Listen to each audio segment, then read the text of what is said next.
जय श्री कृष्णा। पितृपक्ष श्राद्ध के उपलक्ष्य में और इस पवित्र आश्विन मास के अवसर पर इस समय हम श्रवण कर रहे हैं अश्विन मास की पौराणिक कथाएं गरुड़ पुराण से।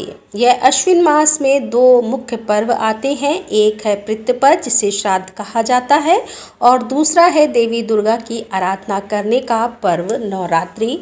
इस प्रकार से आश्विन मास अत्यंत पुण्य फल प्रदायक है और इस मास में किए गए कोई भी शुभ कर्म, धार्मिक आध्यात्मिक कार्य मनुष्य को अनंत गुना अधिक फल प्रदान करते हैं और इसीलिए यह मास अपनी आध्यात्मिक साधना को तीव्र बनाने का है। इस विचार के साथ चलिए आज की हमारी आश्विन मास कथा का श्रवण करते हैं और आज की श्रृंखला को आगे बढ़ाते हुए सुनते हैं गरुड़ पुराण के पन्नों से एक और नई और महत्वपूर्ण कथा जो भगवान श्री कृष्ण स्वयं गरुड़ जी को कह रहे हैं। आइए आज की आश्विन मास कथा आरंभ करते हैं। भगवान श्री कृष्ण ने कहा कि हे खगेश, प्राणी की मृत्यु और दाह संस्कार के बीच पिंडदान की जो विधि है अब उसे सुनो। यानी कि जब व्यक्ति की मृत्यु हो जाती है और उसका दाह संस्कार किया जाता है, उसके बीच में भी कुछ पिंडदान किए जाते हैं। उसकी विधि इस प्रकार है।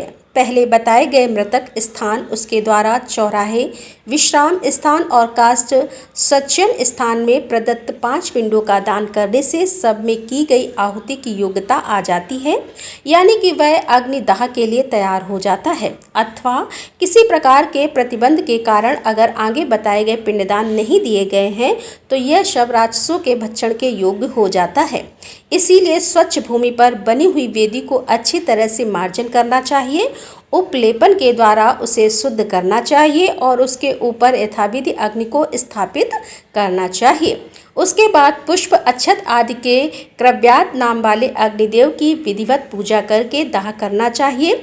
दाह करने में चांडाल के घर की अग्नि, चिता की अग्नि और पापी के घर की अग्नि का प्रयोग नहीं करना चाहिए। उस समय इस मंत्र से अग्निदेव को प्रार्थना करनी चाहिए कि हे देव, आप भूतकृत हैं। हे देव, आप इस संसार के योनि स्वरूप हैं और सभी के पालनहार हैं। इसीलिए आप इस सब का अपने में उपसंहार करके अमृत स्वरूप स्वर्ग में ले जाइए। इस प्रकार क्रव्या द्रव की विधिवत पूजा करके शव को चिता की अग्नि में जलाने का उपक्रम करना चाहिए। जब सबके शरीर का आधा भाग उस अग्नि में जल जाए तो उस समय क्रिया करने वाले व्यक्ति को इस मंत्र का उच्चारण करना चाहिए, यानी हे देव, आप इसी से उत्पन्न हुए हैं, यह शरीर पुनः आपसे उत्पन्न हो, अमोक नाम वाला यह प्राणी स्वर्गलोक को प्राप्त करे। ऐसा कहकर तिल मिश्रित आज्याहुति चिंता में जल रहे शव के ऊपर छोड़नी चाहिए। उसके बाद भाव विवल होकर उस आत्मी जन के लिए रोना चाहिए। इस कृत्य को करने से उस मृतक को अत्यधिक सुख प्राप्त होता है। अग्निदाह करने के बाद अस्थि संचयन क्रिया करनी चाहिए, यानी अस्थियों को इकट्ठा करना चाहिए। हे खगराज, दाह की पीड़ा की शांति के लिए प्रेत पिंड भी प्रदान करना चाहिए। उसके बाद वहां पर गए हुए सभी लोग चिता की प्रदक्षिणा करके कनिष्ठ आदि क्रम से सूक्त जपते हुए स्नान के लिए जलाशय आदि पर जाएं। वहां पहुंचकर अपने वस्त्रों का प्रक्षालन करके पुनः उसी को पहनकर मृत व्यक्ति का ध्यान करते हुए उसे जल दान देने की प्रतिज्ञा करें और मृत व्यक्ति ने प्रेत रूप में जल दान देने की आज्ञा दी है, ऐसी भावना करते हुए पुनः जल में मौन धारण करके प्रवेश करें और यथा अधिकार एक वस्त्र होकर अपने सिक खोलकर और अपसभ्य होकर स्नान करें। इस वेद मंत्र का उच्चारण करते हुए करना चाहिए। यह मंत्र यजुर्वेद का है। उस समय स्नान करने वाले लोगों को जल का आलुंडन नहीं करना चाहिए। उसके बाद किनारे पर आकर अपनी सिक को बांध लें और सीधे कुश को दक्षिण अग्र करके दोनों हाथों में रखकर अंजलि से तिलयुक्त जल लेकर पृथ्वी तीर्थ से दक्षिण दिशा में 1 बार, 3 बार अथवा 10 बार भूमि पर या पत्थर पर जलदान करें। इस समय तिलांजलि देने वाले परिजनों को कहना चाहिए कि हे अमुक गोत्र में उत्पन्न अमुक नाम वाले प्रेत, तुम मेरे द्वारा दिए जा रहे इस तिलोदक से संतृप्त हो। मैं तुम्हें तिलांजलि दे रहा हूँ, अतः इसको ग्रहण करने के लिए तुम यहाँ पर उपस्थित हो। हे कश्यप पुत्र गरुड़, इस प्रकार करने के बाद जल से निकलकर वस्त्र पहनकर स्नान वस्त्र को 1 बार निचोड़कर पवित्र भूमि पर बैठ जाएं।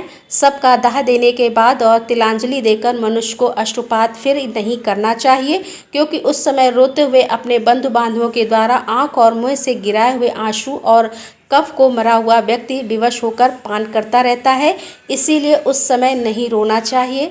जब एक बार अग्निदाह दे दिया है, लेकिन अपनी यथाशक्ति कुछ क्रियाएं करनी चाहिए। उसके बाद कोई पुराणज्ञ संसार की अनित्यता को बताता हुआ मृतक के परिजनों को इस प्रकार उपदेश देकर शोक निवारण करने का प्रयत्न करे। उस वक्त उस विद्वान व्यक्ति को मृतक व्यक्ति के परिवारजनों को इस प्रकार कहना चाहिए कि मनुष्य का यह शरीर केले के वृक्ष के समान बड़ा ही सारनी है और जल के बुदबुदे के समान क्षण भंगुर है। इसमें जो सार तत्व को खोजता है वह महामूर्ख है। यदि पृथ्वी, जल, अग्नि, आकाश और वायु तत्व, इन पांचों तत्वों से बना हुआ यह शरीर पुनः अपने किए हुए कर्मों के अनुसार उन्हीं पंच तत्वों में जाकर विलीन हो जाता है, तो उसके लिए रोना ही क्या। जब पृथ्वी, समुद्र और देवलोक विनष्ट हो जाते हैं, तो फेन के समान प्रसिद्ध यह मर्त्य लोक क्या नष्ट नहीं होता। इस प्रकार इस उपदेश को सुनने के बाद वे सभी परिवार के सदस्य अपने घर चले जाएं। पहले से घर के द्वार पर रखी हुई नीम की पत्तियों को चबाकर आचमन करें। उसके बाद अग्नि, जल, गोबर, श्वेत, सरसों, दूर्वा, प्रवाल, वृषभ और अन्य मांगलिक वस्तुओं का हाथ से स्पर्श करके पैर से पत्थर का स्पर्श करें और फिर धीरे धीरे घर में प्रवेश करें। जो व्यक्ति विद्वान है वह अपने अग्निहोत्री परिजन की मृत्यु होने पर उसका दाह संस्कार स्रोत की अग्नि के द्वारा यथाविधि करे। 2 वर्ष से कम आयु वाले छोटे बालक की अगर मृत्यु हो जाती है तो उसे श्मशान भूमि में गड्ढा खोदकर मिट्टी से ढक देना चाहिए। उसके लिए उदक क्रिया का कोई विधान नहीं है। जो स्त्री पतिव्रता है, यदि वह मरे हुए पति का अनुगमन करना चाहती है तो धर्म विहित नियमों के अनुसार पति को प्रणाम करके उसे चिता में प्रवेश करना चाहिए।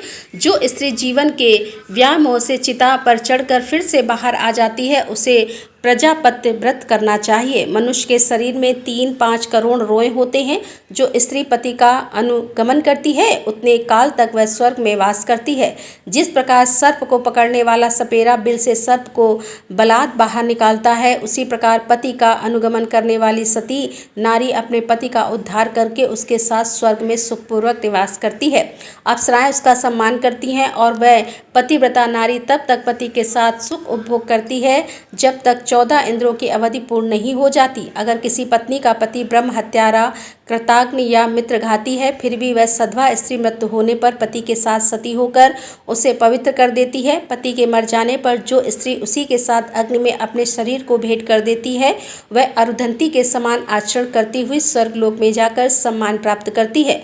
तो यह थी आज की अश्विन मास की कथा। आज की कथा को यहीं पर विराम देंगे और इस कथा को आगे बढ़ाएंगे। इसी कथा श्रृंखला की अगली कड़ी में कल प्रातःकाल आपके अपने चैनल रीता शुक्ला पर। राधे राधे, जय श्री कृष्णा।